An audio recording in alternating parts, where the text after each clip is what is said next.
Here we are again, it's appraisal time. Let's take the opportunity to develop healthier work relationships and to make your team even stronger. When was the last time you had a conversation and left feeling positive and satisfied? You could feel the same about the appraisal meeting. Let's take you through the journey of a two-way conversation to earn trust. There are 4 steps to the appraisal meeting. First, review last year's agreed targets and overall performance. Next, discuss hopes, concerns, and questions. Thirdly, both parties give each other feedback as to what has gone well and what can be improved and what actions to take. Finally, wrap up the conversation by summarizing key points for action. Here are some tips for having an even better appraisal than last year. Choose a good time and an appropriate place to do the appraisal.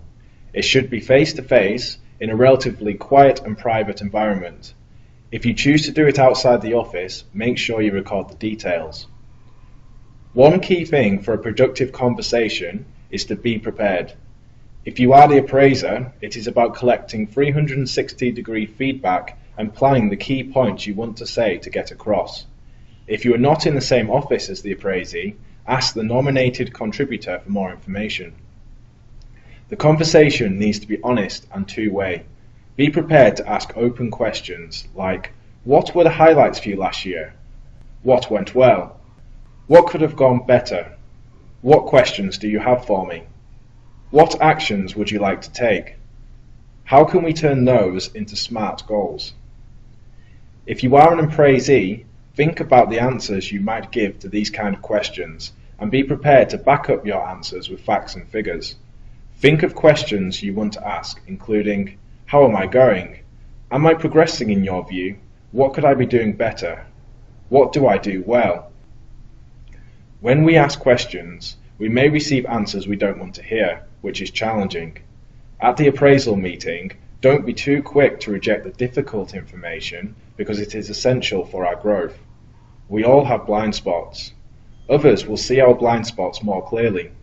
If you really feel that the comments are unfair, ask for clarification. Can you help me to understand that better? Through what behaviours or actions did you form your opinion?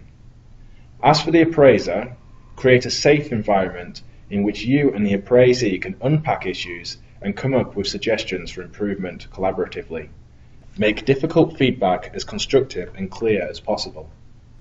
Provide examples and focus on behaviours to help the appraisee to reflect.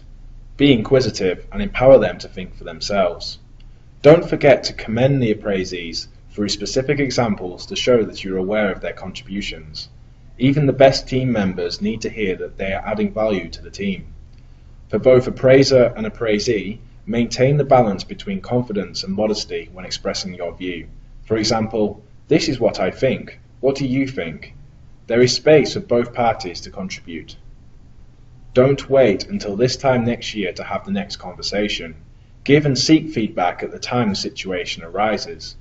When giving feedback, be objective and focus on the behaviour, not the person. For example, instead of labelling somebody as careless, say, there are errors in this document. For those who really want to develop, take initiatives to seek regular and frequent feedback. It takes courage to challenge yourself in areas where you need improvement. Don't hesitate to ask for help. We encourage you to have meaningful and genuine conversation regularly. You may start out with some discomfort, but over time, as you learn more about each other, you may be able to gradually form a deeper level of trust. This is something which can enhance your professional and personal life. If you are interested, here are books you can read on effective conversations. Hope it's helpful and thank you for watching.